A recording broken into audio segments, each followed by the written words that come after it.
First, we will show you a technique for cutting tubing. In this example, the table and the perfusionist's hands are not sterile. Only the inside of the tubing and the inside of the connector and the knife blade are sterile. First, you'll open an alcohol wipe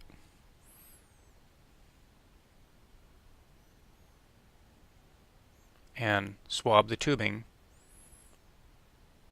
3 to 4 inches left and right of the point that you intend to cut.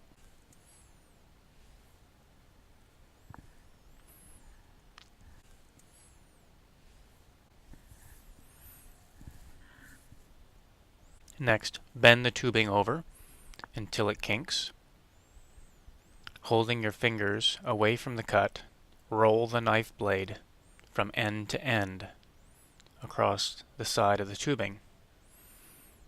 You can do this a second time for the second layer of tubing, and finally pull apart the two pieces, being careful not to touch the ends and contaminate the tubing. Next, we will show you an example of how to make tubing connections. In this example, the inside sterility of the tubing connector has been protected by capping the connector with tubing caps.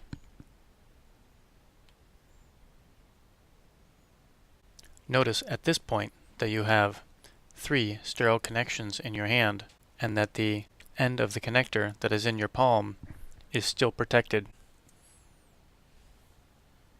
With a firm grip on both the connector and the tubing, very near the ends, but not so near as to contaminate them, place the connector and the tubing together at an angle and slowly walk the tubing onto the connector by rolling the tubing side to side while pressing the tubing into the connector.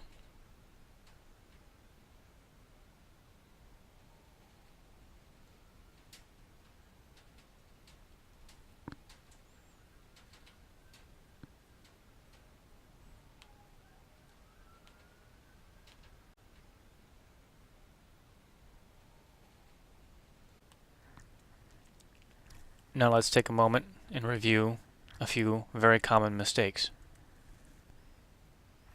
The sterility of the tubing must be protected. You cannot set the sterile ends of the tubing on a non-sterile surface. Obviously then, you can't touch them with your non-sterile hands.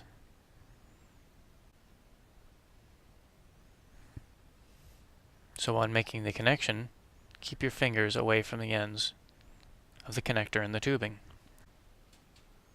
But at the same time, get your fingers close enough to the ends that you can control the tubing as it slides onto the connector.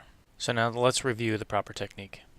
While protecting the sterility of the end of the connector that is in your palm and the 3 open connections, get a firm grip on the tubing and the connector near the ends and touch them together at an angle. Walk the tubing up the sides, side to side in round-around motion, while pushing the tubing towards the connector, and continue to advance until the tubing is past the second barb on the connector. It is common in clinical practice for perfusionists to reinforce the connections they have made with a device called a tieband. The tieband itself is placed around the outside of the tubing and carefully positioned between the first and second barbs of the connector. Here we see the perfusionist wrapping the zip tie around the tubing and carefully placing it between the 2 barbs of the connector. Now, using the tie gun and adjusting the setting to maximum tension, we can pull the zip tie tight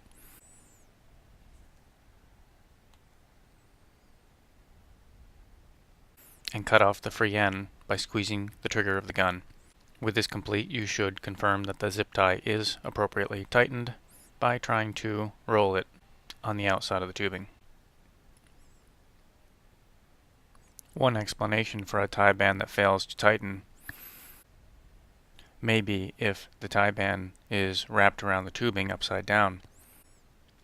The ridges on the strap are only on one side and must be oriented properly to engage the locking mechanism in the head of the tie band. If you have wrapped it upside down, they will not engage and the strap will not tighten. Sometimes it is necessary to remove a tie band. This can be done by taking a tubing clamp and grabbing the head of the tie band and twisting until the tie band snaps.